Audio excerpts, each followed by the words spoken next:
Hello दोस्तों, स्वागत है आपका अपने यूट्यूब चैनल अंबुज पाठशाला में।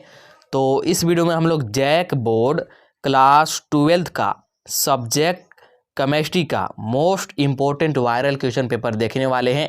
यहाँ से बहुत सारे क्वेश्चंस आपके एग्जाम में डायरेक्टली देखने को मिलेंगे क्योंकि सारे के सारे क्वेश्चंस मोस्ट इम्पोर्टेंट है। तो चलिए वीडियो को शुरू करते हैं। वीडियो को शुरू करने से पहले चैनल पर नए होंगे तो चैनल को सब्सक्राइब कर लीजिएगा एंड वीडियो को अपने दोस्तों के पास भी शेयर कर दीजिएगा ताकि उनका भी हेल्प ज़रूर हो जाएगा। और आपको डिस्क्रिप्शन में टेलीग्राम ग्रुप और व्हाट्सएप चैनल का लिंक दिया गया है, दोनों को ज्वाइन कर लीजिएगा क्योंकि कोई भी पीडीएफ हो या फिर लेटेस्ट न्यूज़ हो आपको वहीं पर सबसे पहले सेंड किया जाता है, इसलिए ज्वाइन जरूर कर लीजिएगा। तो चलिए हम लोग इसको शुरू करते हैं और इसमें हम लोग ऑब्जेक्टिव का देखने वाले हैं। और जितने क्वेश्चन है ये जैक बोर्ड में बहुत बार पूछे जा चुके हैं, बार बार क्वेश्चन रिपीट होते रहते हैं, इसलिए सारे के सारे क्वेश्चंस मोस्ट इंपॉर्टेंट हैं। इसके बाद आपको सब्जेक्टिव का भी कराया जाएगा और हिंदी और इंग्लिश दोनों मीडियम में कराया जाएगा, इसलिए दोनों मीडियम के स्टूडेंट इसको इजीली देख सकते हैं। तो चलिए बिना देरी किए हम लोग इसको शुरू करते हैं। तो देखिए यहाँ पर सेम टू सेम आपको ऐसा ही पेपर एग्जाम में भी मिलेगा। पार्ट ए रहेगा जिसमें कि आपका ऑब्जेक्टिव क्वेश्चन रहेगा। सबसे पहले 25 ऑब्जेक्टिव क्वेश्चन रहेंगे 25 मार्क्स के। तो चलिए सबसे पहले हम लोग यहाँ पर ऑब्जेक्टिव वाले को करते हैं। देखिए पहला क्वेश्चन क्या है हमारे पास, बोल रहा है कि विच of the following is not a solid solution, यानी कि निम्न में से कौन सा एक सॉलिड सॉल्यूशन नहीं है। आपको 4 ऑप्शन दिया है, एक तो है ब्रास, एक है ब्रोंज, एक है हाइड्रेटेड साल्ट और एक है एरेक्टेड ड्रिंक्स। मतलब कि ये जो कोल्ड ड्रिंक्स वाले होते हैं ना, ये वाला ड्रिंक्स दिया है। तो सही आंसर का जगह हमारे पास सही आंसर हो जाएगा यही ड्रिंक्स वाला। जो ड्रिंक्स वाला होता है, ये सारे जो आपके कोल्ड ड्रिंक्स वाले होते हैं ये आपका सॉलिड सॉल्यूशन नहीं है, बल्कि ये क्या होता है, तो ये लिक्विड इन गैस का मिश्रण होता है। ठीक है, तो ऑप्शन नंबर यहाँ पर हो जाएगा आपका डी। ठीक है, ऑप्शन नंबर डी हो जाएगा करेक्ट। तो हिंदी में यहाँ पर क्वेश्चन देख लीजिए क्या है, निम्नलिखित में से कौन ठोस विलयन नहीं है। तो जो आपका वायुकृत पेय है ना, ये आपका ठोस विलयन नहीं है, तो ऑप्शन नंबर डी हो जाएगा करेक्ट। इसके बाद नेक्स्ट वन आगे बढ़ते हैं। तो हमारे पास सेकेंड नंबर वाला क्वेश्चन है जो कि क्या है, यहाँ पर आप लोग देख सकते हैं, बोल रहा है व्हाट इज द मोलालिटी। देखिए जब भी मोलालिटी या फिर मोलारिटी वाला क्वेश्चन आएगा तो उसको आप लोग अच्छे से रीड कीजिएगा क्योंकि मोलालिटी और मोलारिटी में बहुत सारे स्टूडेंट कन्फ्यूज होते हैं, इस बात को ध्यान में रखिएगा। तो चलिए पूछ रहा है कि what is the molality of a solution formed when 58.5 gram of NaCl is dissolve in 200 gram of water. तो हमको क्या निकालना है, मोलालिटी निकालना है, जिसको कि हम लोग स्मॉल m से डिनोट कर सकते हैं। तो इसका फॉर्मूला क्या होता है, इसका फॉर्मूला होता है small m is equal to, यानी कि molality is equal to given mass. ठीक है, गिवन मास, मास को मैं स्मॉल m से ही डिनोट कर रहा हूँ। गिवन मास अपॉन में होता है हमारे पास क्या, मोलर मास। ठीक है, तो मोलर मास को मैं कैपिटल M और स्मॉल m से डिनोट कर रहा हूँ, कैपिटल M से मोलर और स्मॉल m से मास। ठीक है, इनटू में होता है 1000, इनटू में 1000 और अपॉन में क्या होता है, अपॉन में होता है हमारे पास मास ऑफ सॉल्वेंट। क्या, मास ऑफ सॉल्वेंट। ठीक है, मास ऑफ सॉल्वेंट वो भी किस में, तो ग्राम में, याद रखिएगा किस में, ग्राम में। ये होता है हमारा फॉर्मूला जो कि मैंने आपको सिंपल वे में फॉर्मूला को लिखवाया है, तो इस फॉर्मूले को ध्यान में रखिएगा। अब देखिए गिवन मास हमको पता है, मोलर मास NaCl का निकाल सकते हैं हम लोग। ठीक है, NaCl का मोलर मास आप लोग कैलकुलेट कर सकते हैं जो कि आपका इतना ही आता है, 58.5 ही आता है। मैं तो बोलूँगा कि इसको डायरेक्टली याद रखिएगा क्योंकि NaCl कॉमन है, बहुत सारे क्वेश्चंस में डायरेक्टली यूज आता है। ठीक है, तो गिवन मास हमको पता चल गया, मोलर मास पता चल गया और मास ऑफ सॉल्वेंट, तो मास ऑफ सॉल्वेंट हमको गिवन है 200, तो बस सभी का वैल्यू पुट कीजिए तो small m is equal to आ जाएगा। गिवन मास कितना है 58.5 अपॉन में मोलर मास कितना है, तो ये भी हमारा 58.5 ही आएगा, इनटू में 1000 और अपॉन में कितना 200, तो ये वाला कैंसिल हो जाएगा और इसको कैंसिल कीजिएगा तो 5 टाइम में कैंसिल होगा और आ जाएगा यहाँ पर 5 मोल पर ग्राम आ जाएगा। ठीक है, 5 मोल पर ग्राम, या फिर इसको हम लोग डायरेक्टली ऐसे लिख सकते हैं 5 और स्मॉल m से डिनोट कर सकते हैं। ठीक है, लेकिन यहाँ पर कोई भी ऑप्शन में दिया नहीं गया है, लेकिन जो मैंने आपको तरीका बताया, जो आंसर बताया यही होगा। यहाँ पर ऑप्शन में मिस्टेक है, ये एक भी ऑप्शन यहाँ पर सही नहीं है। ठीक है, चलिए तो इस प्रकार से आपको सोल्व करना है। अच्छा, इस बात को भी आप लोग ध्यान में रखिएगा कि मान लीजिए कि मोलालिटी आपको कैलकुलेट करने के लिए क्वेश्चन में दे दिया, तो हो सकता है कि वहाँ पर आपको वैल्यू को चेंज करके दे दे। ठीक है, वैल्यू चेंज करके आपसे दे सकता है, सेम पूछेगा, मोलालिटी ही निकालना होगा और सारा कुछ प्रोसेस वही रहेगा, बस वैल्यू को चेंज कर देगा। इस बात को ध्यान रखिएगा कि न्यूमेरिकल वाले में वैल्यू चेंज कर सकता है, सेम वैल्यू आपसे नहीं पूछेगा। ठीक है, तो चलिए अब नेक्स्ट आगे बढ़ते हैं। चलिए अब थर्ड नंबर वाला क्वेश्चन देखिएगा हमारे पास क्या है, which of the following is a colligative properties. तो कोलिगेटिव प्रॉपर्टी इनमें से कौन सा है आपको ये बताना है। ठीक है, 4 ऑप्शन आपको दिया हुआ है। तो हर एक ऑप्शन को हम लोग यहाँ पर क्या करेंगे, चेक करते हुए चलेंगे। तो पहला ऑप्शन बोल रहा है relative lowering of fluid pressure, तो नहीं, ये नहीं है। क्या होता है एक्चुअली में, ये होता है रिलेटिंग लोअरिंग ऑफ, क्या होता है, वेपर प्रेशर होता है। क्या होता है, वेपर प्रेशर होता है, ना कि फ्लूइड प्रेशर, ठीक है, वेपर प्रेशर होता है। इसके बाद है डिक्रीज इन बॉइलिंग पॉइंट। क्या बोल रहा है, डिक्रीज इन बॉइलिंग पॉइंट। तो डिक्रीज इन बॉइलिंग पॉइंट नहीं होता, बल्कि ये क्या होता है, एलिवेशन ऑफ बॉइलिंग पॉइंट होता है। क्या होता है, एलिवेशन ऑफ बॉइलिंग पॉइंट होता है, ठीक है, इस बात को ध्यान में रखिएगा। तो इसके बाद है डिक्रीज इन फ्रीजिंग पॉइंट। तो डिक्रीज इन फ्रीजिंग पॉइंट बिल्कुल सही बोल रहा है, ऑप्शन नंबर सी हो जाएगा आपका करेक्ट, ठीक है, और बाकी आपके रॉन्ग है। चलिए इसके बाद आगे देखते हैं। तो यहाँ पर हिंदी में भी दिया गया है, हिंदी वाले स्टूडेंट देख सकते हैं, निम्नलिखित में से कौन अनुसंख्य गुणधर्म है। तो अनुसंख्य गुणधर्म आपका कौन सा है, तो हिमांक का अवनमन। क्या हिमांक का अवनमन है, यानी कि ऑप्शन नंबर सी हो जाएगा। मैं हिंदी इंग्लिश दोनों में कराते चल रहा हूँ। हाँ, जहाँ पर न्यूमेरिकल होगा वहाँ पर किसी एक मीडियम में करा दूंगा, क्योंकि अलग अलग कराने की जरूरत नहीं है। चलिए इसके बाद 4th नंबर वाला क्वेश्चन क्या है, EMF of a soil with निकल and copper electrode will be. तो यहाँ पर आपको ये वैल्यू गिवन है, आपको क्या निकालना है, EMF निकालना है, यानी कि ई सेल निकालना। तो देखिए बहुत सिंपल है, ऐसे अगर आपको निकालने आता है तो डायरेक्टली आप लोग इसको मन में ही कैलकुलेट कर सकते हैं, बट मैं आपको यहाँ पर फार्मूला से बता देता हूँ। E cell is equal to क्या होता है हमारे पास, E cell is equal to यहाँ पर लिख सकते हैं हम लोग ई नॉट Cu2 प्लस माइनस का ई नॉट, यहाँ पर क्या है, निकिल है ना, यानी कि Ni2 प्लस, ठीक है, Ni2 प्लस, इस प्रकार से लिख सकते हैं। Cu2 प्लस का वैल्यू दिया है 0.34, माइनस कर देंगे, ब्रैकेट लगाएंगे, क्योंकि यहाँ पर वैल्यू भी माइनस में है, इसलिए माइनस के यहाँ पर 0.25 लिखेंगे, ठीक है। अब माइनस माइनस प्लस हो जाएगा, यानी कि 0.34 प्लस में आ जाएगा 0.25, जुड़ेगा तो 0.59 आएगा, कितना 0.5 ने, वो भी प्लस में, यानी कि ऑप्शन नंबर कौन सा, ऑप्शन नंबर बी हो जाएगा करेक्ट। आई होप कि आपको आगे होगा समझ में। हिंदी में वही है कि निकिल तथा कापर इलेक्ट्रोड वाले सेल का EMF होगा, तो सेम तरीका है। चलिए नेक्स्ट क्वेश्चन है हमारे पास 5 नंबर वाला। क्या बोल रहा है, which of the following statements is true regarding a primary cell, यानी कि प्राइमरी सेल के रिगार्डिंग कौन सा स्टेटमेंट ट्रू है, इनमें से आपको यह बताना है। तो देखिए ट्रू बताना है, इस बात को ध्यान रखिएगा। तो पहला बोल रहा है the electrode reaction can be reverse. क्या रिवर्स हो सकता है, बिल्कुल नहीं। इट कैन बी चार्ज, क्या प्राइमरी सेल चार्ज हो सकता है, बिल्कुल नहीं। An example of primary cell is mercury cell, बिल्कुल सही, तो ऑप्शन नंबर सी हो जाएगा आपका करेक्ट। यानी कि प्राइमरी सेल का एक एग्जाम्पल है कौन सा, मर्करी सेल, तो ऑप्शन नंबर सी हो जाएगा करेक्ट। और इसको हिंदी में भी देख लीजिए, क्या है, प्राथमिक बैटरी के बारे में कौन सा कथन सही है। तो प्राथमिक बैटरी एक उदाहरण मर्क्यूरी सेल है, ठीक है, प्राथमिक बैटरी का एक उदाहरण क्या है, मर्क्यूरी सेल है, यानी कि ऑप्शन नंबर सी हो जाएगा। चलिए अगला क्वेश्चन देखते हैं 6 नंबर वाला। क्या बोल रहा है, the unit of rate constant for the zero order reaction is. देखिए जैक बोर्ड में यहाँ पर आपका यूनिट जरूर पूछता है, ठीक है, या तो फर्स्ट ऑर्डर का पूछ लेगा, या जीरो ऑर्डर का पूछ लेगा, या सेकेंड ऑर्डर का पूछ लेगा। ये आपको 3 जरूर याद रखने हैं, फर्स्ट ऑर्डर, जीरो ऑर्डर और सेकेंड ऑर्डर।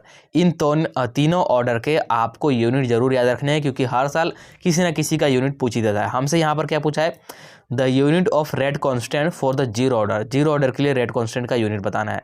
तो जीरो ऑर्डर के लिए क्या होता है, जीरो ऑर्डर के लिए ध्यान रखिएगा, यह होता है हमारा mole litre inverse second inverse, ये होता है किसके लिए, ये है जीरो ऑर्डर के लिए। अच्छा बात करते हैं फर्स्ट ऑर्डर के लिए, ठीक है, यहाँ पर मैं लिखता हूँ फर्स्ट ऑर्डर, ठीक है, फर्स्ट ऑर्डर के लिए। तो फर्स्ट ऑर्डर के लिए क्या होता है, सेकेंड इनवर्स सिर्फ होता है, क्या, सेकेंड इनवर्स होता है। ऐसे ही आप लोग कमेंट कीजिएगा कि सेकेंड ऑर्डर के लिए क्या होगा, ठीक है, आपको बताना है कि सेकेंड ऑर्डर के लिए क्या होगा। यहाँ पर हमसे पूछा था जीरो ऑर्डर के लिए, तो क्या होता है, mole litre inverse second inverse, mole litre inverse second inverse, litre inverse, हाँ यहाँ पर आपका ऑप्शन नंबर सी, कौन सा, ऑप्शन नंबर सी हो जाएगा बिल्कुल करेक्ट। चलिए हिंदी में वही है कि शून्य कोटि अभिक्रिया के वेग स्थिरांक की इकाई है, तो वेग स्थिरांक की इकाई हो जाएगा ऑप्शन नंबर सी। चलिए नेक्स्ट क्वेश्चन देखिए, अब 7 नंबर वाला। क्या है, a reaction in which reactant are converted into product P follow second order kinetics if concentration of reactant R is increase by 4 times, what will be the increase in rate of formation. तो rate of formation में क्या increase आएगा, आपसे ये पूछ रहा है। तो देखिए यहाँ पर इसने साफ बोल दिया कि ये सेकेंड ऑर्डर काइनेटिक्स को क्या करता है, फॉलो करता है। ठीक है, तो सेकेंड ऑर्डर को फॉलो करता है, इसलिए यहाँ पर जो हमारा क्या आएगा, इंक्रीज इन जो फॉर्मेशन आएगा कुछ नहीं आएगा, ये डायरेक्टली हमारा हो जाएगा कंसंट्रेशन का स्क्वायर कर दीजिए। क्या, कंसंट्रेशन का स्क्वायर आपको कर देना है। तो कंसंट्रेशन यहाँ पर कितना टाइम बढ़ा, 4 टाइम्स, तो 4 टाइम्स का स्क्वायर करेंगे तो ये आपका 16 टाइम हो जाएगा। कितना, फॉर्मेशन में 16 टाइम इंक्रीज आ जाएगा, यानी कि ऑप्शन नंबर सी हो जाएगा करेक्ट।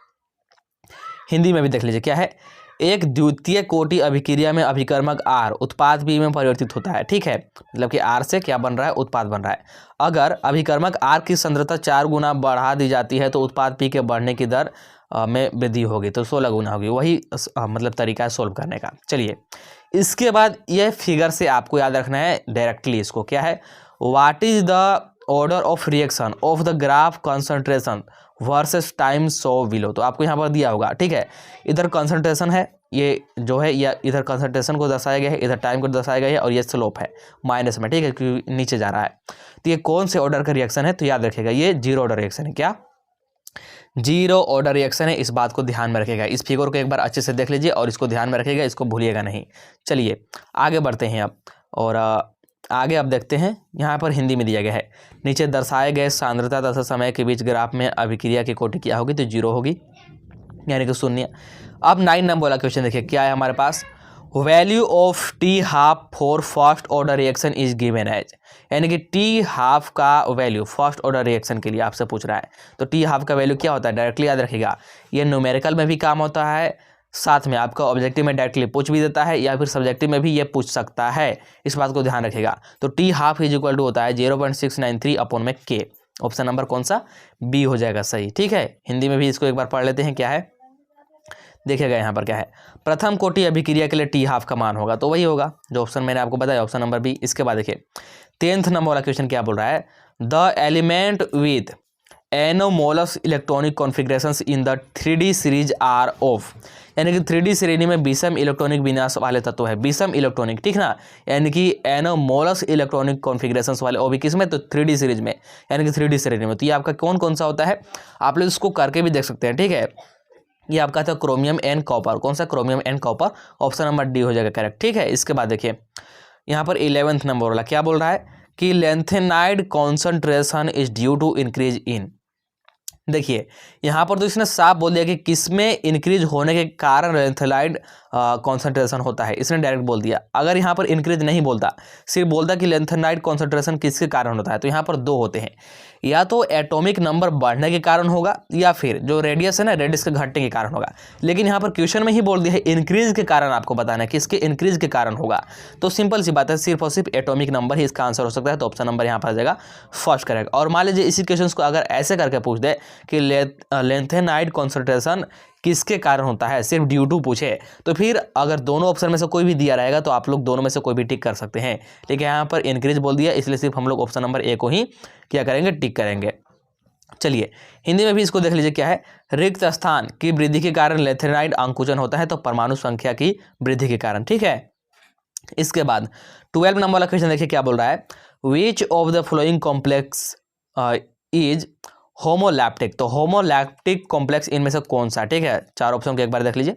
हाँ, अब आपको दिख रहा होगा, तो कौन सा आपको ये बताना। देखिए क्या बोल रहा है, होमोलैप्टिक का मतलब क्या होता है, सबसे पहले ये समझिए। होमोलैप्टिक का मतलब होता है कि एक ही टाइप का जिसमें लिगैंड हो ना, उसको बोलते हैं होमोलैप्टिक। तो यहाँ पर आपको दिख रहा होगा सिर्फ एक ही टाइप का लिगैंड है ऑप्शन नंबर ए वाले में, तो ऑप्शन नंबर ए ही हो जाएगा आपका करेक्ट। ठीक है, ऑप्शन नंबर ए हो जाएगा बिल्कुल करेक्ट। हिंदी में देख लीजिए, निम्न में से कौन सा संकुल होमोलैप्टिक है, हिंदी में भी होमोलैप्टिक ही दिया है। चलिए इसके बाद 13 नंबर वाला क्वेश्चन क्या है, N example of bidentate ligand is, तो बाइडेंटेड लिगैंड का आपसे एग्जाम्पल पूछ रहा है, यानी कि द्विदंतुर लिगैंड का एक उदाहरण है। तो जो आपका C2O4 2- है, ऑप्शन नंबर बी ये होगा बिल्कुल सही। ये मतलब इसका स्ट्रक्चर इस प्रकार से दिखेगा। और बाइडेंटेड का मतलब क्या है कि ये दोनों तरफ से मतलब ये दान कर सकते हैं। ठीक है, ऐसे यहाँ पर देखिए इसका कुछ इस तरह से स्ट्रक्चर आपको देखने को मिलेगा, C डबल बॉन्ड O, और यहाँ पर आज का इस प्रकार से, ठीक है, इस प्रकार से आपका आ जाएगा, और यहाँ पर आपका ये जुड़ा रहेगा इस तरह से आपको यहाँ पर इसका देखने को मिलेगा। तो ये दोनों तरफ से जुड़ सकता है, इसलिए आपका बाइडेंटेड हो गया। चलिए तो ऑप्शन नंबर बी होगा। इसके बाद देखिए 14 नंबर वाला क्वेश्चन क्या है, tertiary alkyl halide among of the following is. तो इन चारों ऑप्शन में से टर्शियरी अल्काइल हैलाइड कौन है, आपसे ये पूछ रहा है। तो देखिए ऑप्शन नंबर यहाँ पर इसको देखिए, ऑप्शन नंबर थर्ड को, इसका एक बार स्ट्रक्चर बनाते हैं, आपको समझ में आ जाएगा।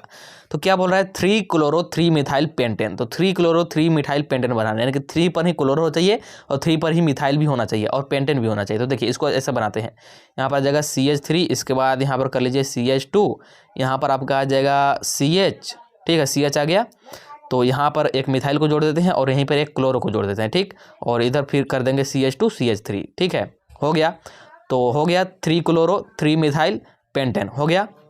तो देखिए एक ग्रुप ये, एक ग्रुप ये और एक ग्रुप ये, 3 ग्रुप आपको दिख रहा है। तो इसी को तो बोलते हैं टर्शियरी, 3 डिग्री वाला, कितना 3 डिग्री वाला, 3 डिग्री को ही तो टर्शियरी बोलते हैं। तो यही आपका टर्शियरी अल्काइल हैलाइड है, यानी कि ऑप्शन नंबर डी हो जाएगा आपका बिल्कुल करेक्ट। आई होप कि समझ में आ गया होगा। चलिए हिंदी में यही है कि निम्नलिखित में से तृतीयक एल्काइल हैलाइड है, तो मैंने आपको बता ही दिया। इसके बाद देखिए 15 नंबर वाला क्वेश्चन क्या है हमारे पास, arrange the following compounds in increasing order of their boiling point. यानी कि इसके बॉइलिंग इसके बॉइलिंग पॉइंट के अनुसार इंक्रीजिंग ऑर्डर में आपको अरेंज करना है। तो देखिए इसका कॉन्सेप्ट क्या होता है, आप लोग यहाँ पर थोड़ा सा ये समझ लीजिए। देखिए नॉर्मल वाला सबसे ज़्यादा होगा, नॉर्मल वाला का सबसे ज़्यादा बॉइलिंग पॉइंट, इसके बाद आइसो वाला का होगा, किसका, आइसो वाला का, और इसके बाद आपका नियो वाला का होगा, ठीक है। तो यहाँ पर देखिए नॉर्मल वाला आपको दिख रहा होगा, ऑप्शन जो आपका बी है, ऑप्शन बी, तो सबसे ज़्यादा इसका होगा। इसके बाद आइसो वाला, तो आइसो वाला आपको दिख रहा होगा यहाँ पर देखिए ऑप्शन नंबर ए, तो ये होगा। इसके बाद जो आपका ये बच गया तो ये हो गया ऐसे। तो सबसे ज़्यादा सेकेंड का, फिर फर्स्ट का, फिर थर्ड का। तो इंक्रीजिंग ऑर्डर में क्या करना है, अरेंज करना है, इस बात को ध्यान दीजिएगा। तो इंक्रीजिंग ऑर्डर में कहाँ पर दिया गया है, इंक्रीजिंग ऑर्डर देखिए ऑप्शन को देखिए, सबसे ज़्यादा सेकेंड का होगा, इसके बाद फर्स्ट का, इसके बाद थर्ड का, तो ऑप्शन नंबर सी हो जाएगा करेक्ट। कौन सा, ऑप्शन नंबर सी हो जाएगा करेक्ट। इसके बाद यहाँ पर हिंदी में दिया गया है, निम्नलिखित यौगिकों को उनके बढ़ते हुए क्वथनांक के अनुसार व्यवस्थित करें। तो मैंने बता दिया कॉन्सेप्ट भी और आंसर भी। इसके बाद 16 नंबर वाला देखिए क्या है, C6H5OH + 3HNO3 वो भी कॉन्सेंट्रेटेड वाला। तो मतलब ये हम लोग क्या करें, रिएक्शन करा रहे हैं। तो यहाँ पर जो ए बन रहा है ना, ए क्या बन रहा है आपको ये बताना है, ठीक है, ये जो प्रोडक्ट है। तो देखिए ये आपका क्या है, ये है आपका यहाँ पर क्या है, ये आपका यहाँ पर क्या हो गया, ये आपका हो गया फिनोल, ठीक है, फिनोल हो गया। तो फिनोल को हम लोग अगर इसके साथ रिएक्शन कराएंगे ना कॉन्सेंट्रेटेड HNO3 के साथ, तो आपका क्या बनता है, यहाँ पर देखिए ये आपका पिक्रिक एसिड बनेगा। क्या, पिक्रिक एसिड, यानी कि आपका फिनोल में क्या होता है, फिनोल में तीनों जगह पर NO2 जुड़ जाता है, तीनों जगह पर आपका NO2 जुड़ जाएगा। तो इसी को हम लोग क्या बोल सकते हैं, इसी को या तो पिक्रिक एसिड बोल देंगे या फिर इसी को बोल देंगे 2,4,6 ट्राई नाइट्रोफिनोल, ठीक है। तो ऑप्शन नंबर यहाँ पर डी हो जाएगा करेक्ट, ठीक है। इसी को ऐसा नहीं लिख करके पिक्रिक एसिड भी लिख सकते हैं, इस बात को ध्यान रखिएगा। चलिए इसके बाद अगला, और ये हिंदी में था। इसके बाद अगला देखिए 17 नंबर वाला क्वेश्चन क्या है, mark the correct order of decreasing acid strength of the following compound. तो सबसे बात करें सबसे पहले क्या होगा, तो सबसे पहले होगा आपका पारा नाइट्रोफिनोल, यानी कि ये वाला पारा नाइट्रोफिनोल। इसके बाद आपका आ जाएगा नॉर्मल फिनोल, और इसके बाद आपका आ जाएगा क्या बोल सकते हैं, मिथॉक्सीफिनोल बोल सकते हैं, ठीक है। यानी कि सबसे पहले बी, फिर ए और फिर सी, यानी कि ऑप्शन नंबर कौन सा, ऑप्शन नंबर ए हो जाएगा आपका बिल्कुल करेक्ट। इसके बाद देखिए हिंदी में था 18 नंबर वाला, देखिए क्या बोल रहा है, in Clemmensen reduction carbonyl compound is reacted with. तो क्लेमेंसन रिडक्शन में कार्बोनिल कंपाउंड किसके साथ रिएक्ट करता है, ये आपको बताना है। तो ये आपका क्या होता है, जिंक अमलगम HCl, ठीक है ना, यानी कि बोल सकते हैं ZnHgHCl। तो ऑप्शन नंबर ए हो जाएगा आपका करेक्ट, ठीक है। हिंदी में भी देख लेते हैं इसको क्या है, कि क्लेमेंसन अपचयन में कार्बोनिल यौगिक की अभिक्रिया रिक्त रसायन के साथ होती है, तो जिंक अमलगम + HCl, यानी कि ZnHg + HCl, ठीक है, कॉन्क HCl भी लिख सकते हैं। चलिए नेक्स्ट 19 नंबर क्या है, the oxidation of toluene to benzaldehyde by chromyl chloride is called. तो इस ऑक्सीडेशन को क्या बोलते हैं, यानी कि इस रिएक्शन को क्या बोलते हैं, आपको ये बताना है, ठीक है। तो ये आपको बताना है। देखिए ये होता है आपका टोल्यूइन, यहाँ पर मैं बनाता हूँ, ये हो गया आपका टोल्यूइन, ठीक है। और इसका हम लोग किससे करा रहे हैं, तो CrO2Cl से करा रहे हैं, Cl2 से करा रहे हैं, ठीक है। तो ये आपका क्या होता है, ये इटार्ड रिएक्शन होता है। क्या, इटार्ड रिएक्शन होता है। हिंदी में देख लीजिए, क्रोमाइड क्लोराइड द्वारा टोल्यूइन का बेंजोडिहाइड में ऑक्सीकरण कहलाता है, तो इटार्ड अभिक्रिया कहलाता है। चलिए नेक्स्ट 20 नंबर बोला क्या है, which of the following does not give aldol condensation reaction. तो एल्डोल कंडेंसेशन रिएक्शन इनमें से कौन सा नहीं देता है, आपसे ये पूछ रहा है। निम्नलिखित में से कौन एल्डोल संघनन अभिक्रिया नहीं देगा, तो कौन नहीं देगा, इसके लिए कॉन्सेप्ट क्या है, जिसके पास अल्फा हाइड्रोजन होगा वो एल्डोल कंडेंसेशन देगा, जिसके पास अल्फा हाइड्रोजन नहीं होगा वो एल्डोल कंडेंसेशन नहीं देगा। तो जो आपका ऑप्शन नंबर बी है, इसके पास नहीं है, इसीलिए आपका ऑप्शन नंबर यहाँ पर बी हो जाएगा करेक्ट। ठीक है, बेंजोल्डिहाइड है, क्या है ये, बेंजोल्डिहाइड, ये आपके कैनुजारो वाला देगा, क्या देगा, कैनुजारो वाला, ऑप्शन नंबर बी हो जाएगा सही। इसके बाद चलिए 21 नंबर वाला क्वेश्चन देखिए क्या बोल रहा है, one of the reactants for Sandmeyer's reaction is, यानी कि सेंट मेयर अभिक्रिया के लिए एक अभिकारक है। तो सेंट मेयर के लिए पूछा है, ध्यान रखिएगा, सेंट मेयर के लिए, तो सेंट मेयर के लिए कौन सा जगह आपका CuBr और HBr के साथ। ठीक है, तो ऑप्शन नंबर बी हो जाएगा करेक्ट। इसके बाद देखिए 22 नंबर क्या बोल रहा है कि Hinsberg reagent which is use to test amine is. तो हिंसबर्ग रिएजेंट बताना कि मतलब कौन सा होता है। ठीक है, हिंसबर्ग रिएजेंट, तो क्या जाएगा ऑप्शन नंबर यहाँ पर कौन सा, ऑप्शन नंबर सी हो जाएगा करेक्ट, यानी कि बेंजीन सल्फोनिल क्लोराइड। क्या, बेंजील सल्फोनिल क्लोराइड, यानी कि होता है आपका C6H5SO2Cl, benzyl sulfonyl chloride, option number C. Hindi में भी देख सकते हैं, हिंसबर्ग अभिकर्मक जिसका प्रयोग अमीन के परीक्षण में होता है, तो ये आपका बेंजीन सल्फोनिल क्लोराइड है, ऑप्शन नंबर सी। इसके बाद देखिए 23 नंबर वाला क्वेश्चन क्या है, ग्लूकोज एंड फ्रुक्टोज आर, तो ग्लूकोज और फ्रुक्टोज है तो क्या है, आइसोमर्स ऑफ ईच अदर, यानी कि एक दूसरे के क्या है, आइसोमर्स है। ठीक है, हिंदी में भी देख लीजिए, ग्लूकोज और फ्रुक्टोज है तो एक दूसरे के समायोग हैं, क्या समायोग हैं। ठीक है, इसके बाद 24 नंबर क्या है कि curdling of milk is an example of, यानी कि जैसे दूध से दही बनता है ना, तो ये किसका एग्जाम्पल है, आपसे डायरेक्टली ये पूछ रहा है, सिंपल वे में मैंने आपको समझाने का प्रयास किया। तो क्या है, डी नेचुरेशन ऑफ प्रोटीन से, क्या, डी नेचुरेशन ऑफ प्रोटीन से, यानी कि ऑप्शन नंबर डी हो जाएगा करेक्ट। हिंदी में भी देख सकते हैं, सॉरी देखिए, दूध से दही का बनना उदाहरण है, तो किसका, प्रोटीन के विकृतीकरण का। ठीक है, तो ऑप्शन नंबर यहाँ क्या हो जाएगा, ऑप्शन नंबर सी हो जाएगा आपका करेक्ट। इसके बाद 25 नंबर वाला क्वेश्चन क्या बोल रहा है, which base is not found in DNA, यानी कि DNA में कौन सा क्षारक नहीं पाया जाता है। तो DNA में कौन कौन सा क्षारक पाया जाता है, ये आप लोग याद रखिए ट्रिक से, तो फिर आप लोग खुद ही बता दीजिएगा कि कौन सा नहीं पाया जाता है। तो DNA में कौन कौन सा पाया जाता है, तो ट्रिक आपको ही याद होगा, AGCT, यानी कि एडेनिन, गुवानिन, साइटोसिन और थाइमिन। ठीक है, तो आपका यूरासिल ही फिर नहीं पाया जाता है, यानी कि ऑप्शन नंबर सी हो जाएगा करेक्ट, ऑप्शन नंबर सी। ठीक है, यूरासिल, तो ऑप्शन नंबर सी हो जाएगा करेक्ट। चलिए यहाँ पर 25 most important viral question paper मैंने आपको करा दिया एक एक करके। आई होप कि आपको हर एक क्वेश्चन अच्छे से समझ में आया होगा। तो वीडियो को लाइक कर दीजिएगा एंड चैनल को सब्सक्राइब कर लीजिएगा। चलिए मिलते हैं नेक्स्ट वीडियो में। अभी आपको बहुत सारा ऑब्जेक्टिव एंड सब्जेक्टिव क्वेश्चंस एक एक करके कराया जाएगा। तो चलिए मिलते हैं नेक्स्ट वीडियो में।